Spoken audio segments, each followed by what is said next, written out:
For all of modern medicine's advances, there comes a time when treatments fall short and death is inevitable. Staring down a diagnosis of cancer or ALS can make a person feel helpless in the face of a painful and prolonged end to their life.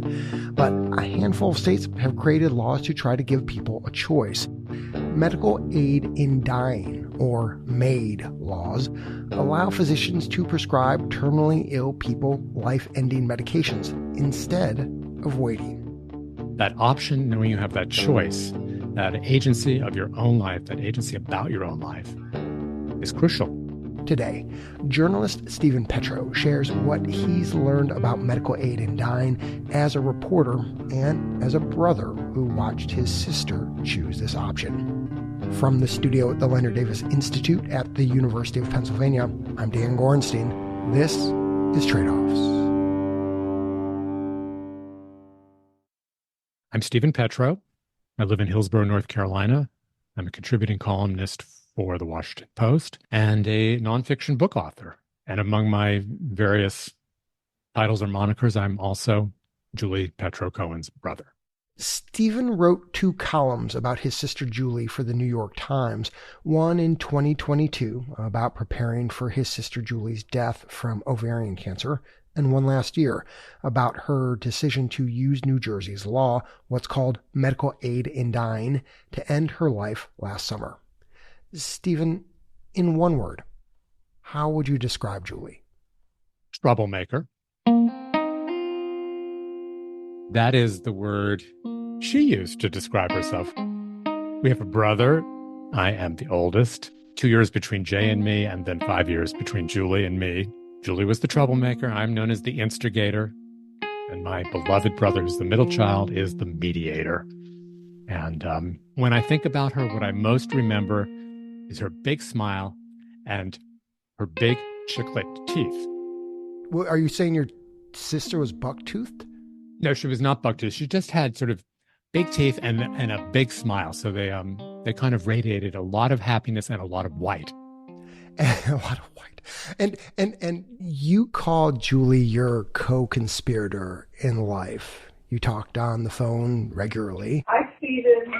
I just felt like calling to say good morning. Happy Friday. You wrote in the New York Times about how when you were in college, the two of you would sneak out together to go to your respective queer bars and cover for each other with your parents. It's clear, Steven, from reading your essays, just how close the two of you were. Is there a story that you've been thinking about since she passed that really captures your relationship? I have to say, I have this sort of continuous loop going on in my head these days. What I think about often is we were in Rhode Island after she was diagnosed. The whole family is like enjoying themselves in kayaks. Julie and I are racing everywhere, trying to beat each other. And there's a photograph of us sort of getting to the imaginary finish line in our heads, each of us raising our paddles and claiming victory. And then I remember the night before she died. She had been in a lot of pain. They had tried more and more fentanyl, morphine to alleviate that. It was not working. And she had already made the decision that she would exercise medical aid in dying the following day, and the whole family was there. And we lay in bed together, holding her from behind, and we were just kind of talking softly. But I was very much aware that was going to be the last time I would be holding her like that I would be able to for sure know that she heard me say, I love her. I asked her if we had any unfinished business. She said no. And she also thanked me for, being not her number one fan, but being her number one researcher and instigator, because whenever there was a problem getting something at the hospital or getting approval, I had pretty good resources and a lot of resilience and put it all to work for her. The headline of your article in the Times was, I promised my sister I would write about how she chose to die. Steven, why was that so important to her, do you think? She wanted more people to have that choice. Currently there are 10 states that have legal medical aid in dying, plus the District of Columbia. She felt she was lucky by circumstance and happenstance to live in New Jersey, which is one of them. She felt she was lucky to have certain privileges. They had the income to pay the $900 that it costs to buy the end-of-life medications, which are often generally not covered by either public or private insurance plans. She was a lawyer. She had been involved in social justice issues her whole life, and she was involved with the fight for marriage equality in New Jersey and nationally. These matters of parity and access mattered so much to Julie. In your reporting, Steven, what have you learned about who actually is using these laws, getting medical assistance to speed up death? It's generally white people. I think it's 92% of the individuals who die from medical aid in dying are white. It's high skew towards college educated, the high skew towards individuals who have been diagnosed with cancer. And then there's an economic skew as well. That has a lot to do with both access, economic circumstances, cultural issues around death and dying. That feels like there's a differential there that results in unnecessary suffering and pain. Julie was diagnosed with stage 4 ovarian cancer in 2017. You said she'd gone through, quote, a 9-hour surgery, 6 rounds of chemo, 3 recurrences, and 2 clinical trials before making the decision to pursue medical aid in dying. Steven, can you walk us through the first time your sister told you that she wanted to die? Yeah, and she didn't want to die, but she didn't want to suffer. You know, there really wasn't a moment when this broke open. It was evolving. So I knew that both she and her wife, Maddie, I think it was in the second year after she was diagnosed, they took an online death and dying course to start to feel more comfortable talking between themselves and then with us. And so, you know, I talked with Julie when we would get CT scans back and a treatment would fail. What were her prospects? You know, what were the next steps? So it just continued to be a conversation. You said she didn't want to die, but she didn't want to suffer. I'm guessing that thought, that feeling, that wish really became her North Star. And I'm wondering, Steven, when she first shared that with you, how did that land for you? I had to undergo a bit of a journey when it came to medical aid in dying and the idea that Julie might do that, exercise that choice. There was part of me that didn't want her to do that. The idea that in the same way, you know, you can plan a vacation or you can plan a cesarean, you can plan your death. That was very novel. That was upsetting, you know, and I just couldn't even imagine how one prepares for that. I couldn't imagine how she prepared for that. So when your sister says to you, I want to plan my death the way one would plan, as you said, a vacation or a cesarean, you found that novel concept upsetting. Fine, no judgment, but why? It was an entirely new concept. First time I was in their living room and they had a hospice social worker over and they were talking about maid or the maid. I didn't know what they were talking about. I knew they didn't have a maid. And it's true for so many people. I've come to realize after talking and writing about Julie that we don't really understand what it is. Therefore, when things are, you know, not familiar, they're threatening in some way. So that was a big part of it. And then the other was, you know, this sort of intertwined notion that to say, well, I'm pro maid, I'm pro Julie, you know, making this choice. It felt like I was also saying, well, I'm pro Julie dying. And I had to tease them apart. I had to get some help in teasing them apart. And Julie helped me do that, and talking to, to others did as well. So what was it that finally got you to a place where you were comfortable enough to embrace what Julie wanted, no matter how uncomfortable it may have been for you? I really kind of moved along as I saw her suffer. To see someone truly suffering like that, and she was the kind of person who could withstand a lot of pain. She was not a complainer. And she didn't even complain about this, but I would just hear her upstairs in her bedroom really kind of crying out when she moved. And then very close to the end, her shirt just happened to sort of ride up a little bit, and I hadn't seen her abdomen in a while, and that's where many of the tumors were. And I wrote in that Times piece, it looked like the lunar landscape because you could see them pushing out, and you could see these rounds and mounds. It was like, oh my God, no wonder there's so much pain.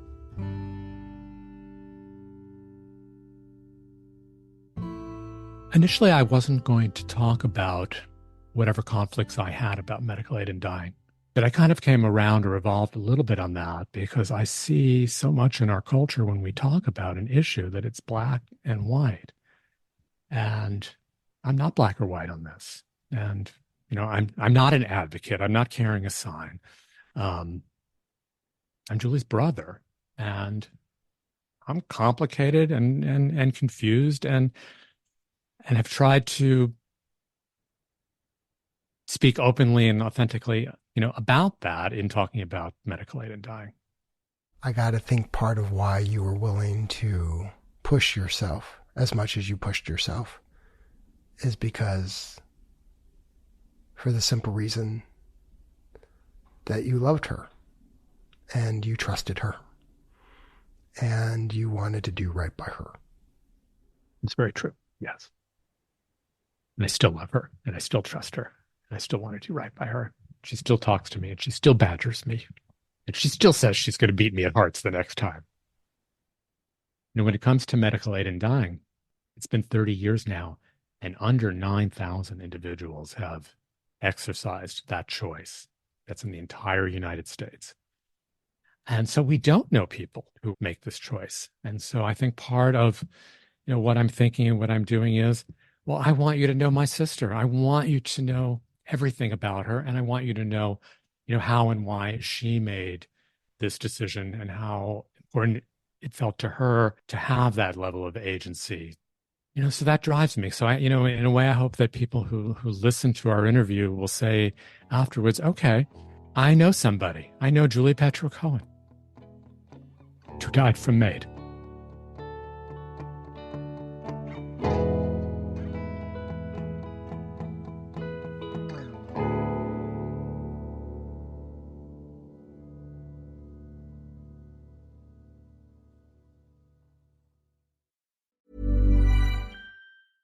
Luxury is meant to be livable. Discover the new leather collection at Ashley with premium quality leather sofas, recliners, and more, all built to last. No matter how many spills, scuffs, or pet-related mishaps come its way, the leather collection at Ashley is made with the durability you need for the whole family. Shop the new leather collection at Ashley and find chairs starting at $499.99 and sofas at $599.99. Ashley, for the love of home.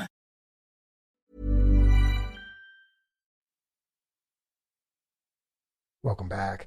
We're talking with Steven Petrow, a journalist and author who has written recently about medical aid in dying, where terminally ill patients can take life-ending medications to die on their own terms.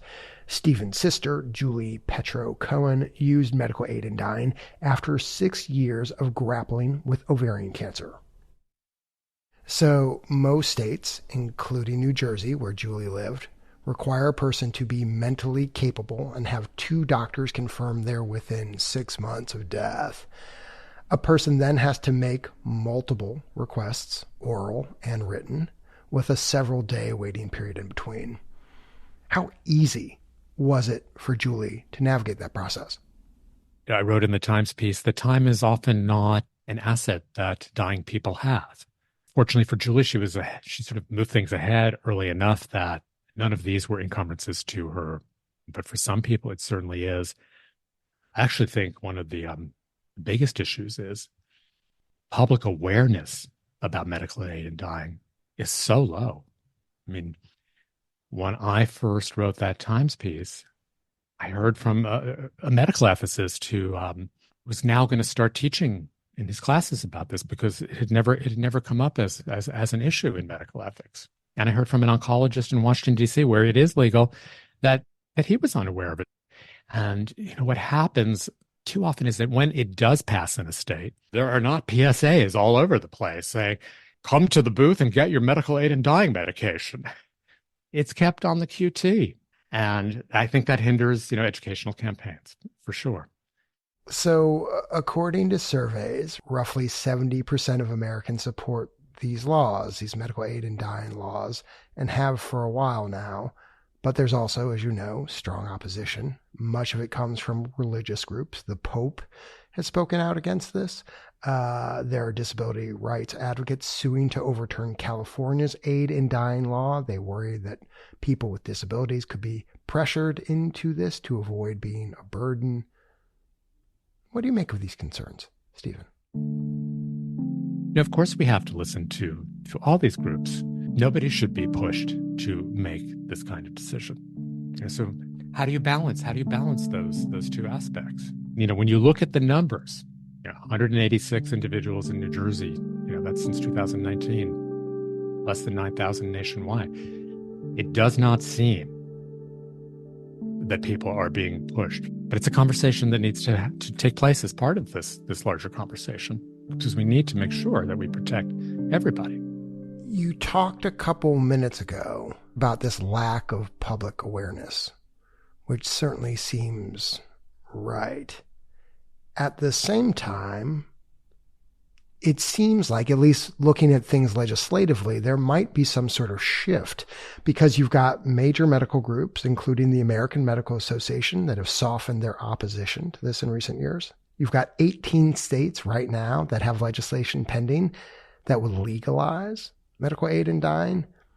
Why do you think we're seeing more openness to this now, Stephen? What's changing? I said earlier that most of us don't know someone who has exercised medical aid in dying. But so many of us have seen loved ones suffer. And I think that is helping to push attitudes along. I think also that, when you look at polling, Americans generally are in favor of choice. And this is sort of one of those issues about choice. My body, myself, my self-determination.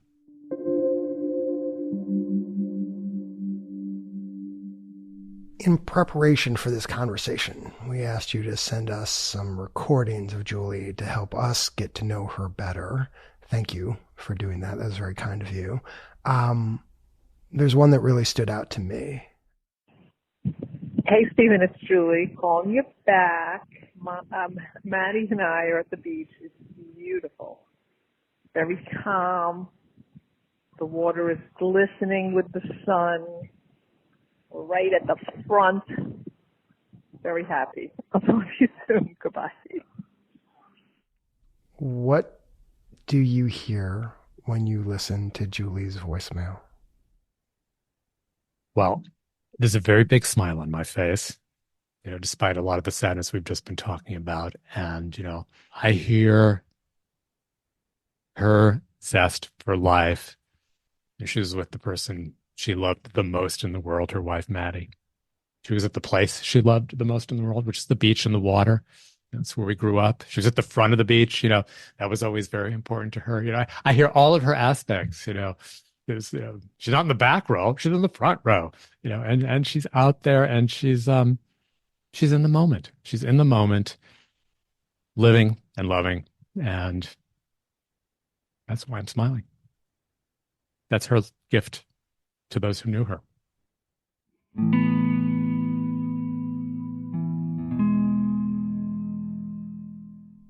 You've explained very well why Julie wanted you to write about her end-of-life choices. She knew you could help tell the story, and you could help more people know somebody and get their arms around this. But why did this kid's sister want her older brother to do this? Why did she want it for you? She knew it would be a gift in the strangest way. She worried about how I would be after she died. She worried about how all of us would be, but I know she worried about me.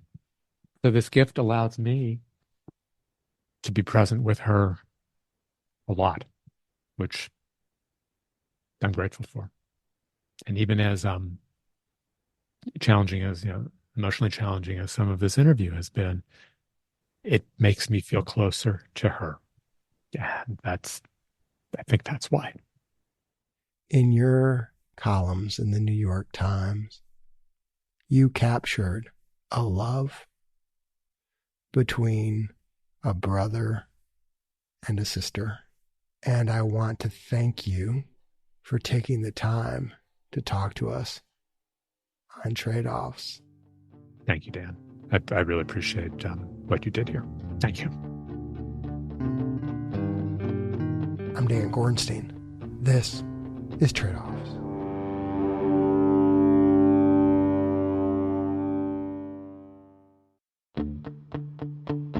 Lawmakers are pushing nonprofit hospitals to cover more free care in exchange for their tax breaks, but some say that's a double standard. We don't require universities to provide free tuition to everybody who needs it. I don't understand why nonprofit hospitals are any different. Why some hospitals worry the push to give away more charity care could backfire. Next time on Tradeoffs. If you enjoyed today's conversation on trade-offs, tell someone else about it. Call a friend, colleague, or government rep. Raise the level of discourse around healthcare policy. You can also leave a rating or a review wherever you subscribe to us, the NPR app, Apple Podcasts, Spotify, wherever. The Trade-Offs team is producers Ryan Levy and Alex Olgin, editors Kate Cahan and Deborah Franklin, executive director Jessica Silverman, marketing director Catherine Dougal, audience engagement lead Shannon Crane, with help from Kate Seepy and Kelly Osmondson, sound designers Cedric Wilson and Andrew Perella, executive editor Dan Gorenstein, and senior producer Leslie Walker. The Trade-Offs theme song was composed by Ty Sitterman, with additional music this episode from Blue Dot Sessions and Epidemic Sound. Additional thanks to Sean Crowley. Thanks also to all our listeners who helped to support our work, including Tori Bosch, Alika Gurel, and Katie Giebenheim. Our media partner is Side Effects Public Media, based at WFYI. Trade-Offs is supported by the Robert Wood Johnson Foundation, Arnold Ventures, the Gordon and Betty Moore Foundation, the Sozoze Foundation, Just Trust, West Health, the California Healthcare Foundation, the Leonard Davis Institute at the University of Pennsylvania, and the National Institute for Healthcare Management Foundation. Our financial supporters are not involved in any decisions about our journalism. Views expressed in this episode are those of the individuals and not those of Trade-Offs staff, advisors, or funders.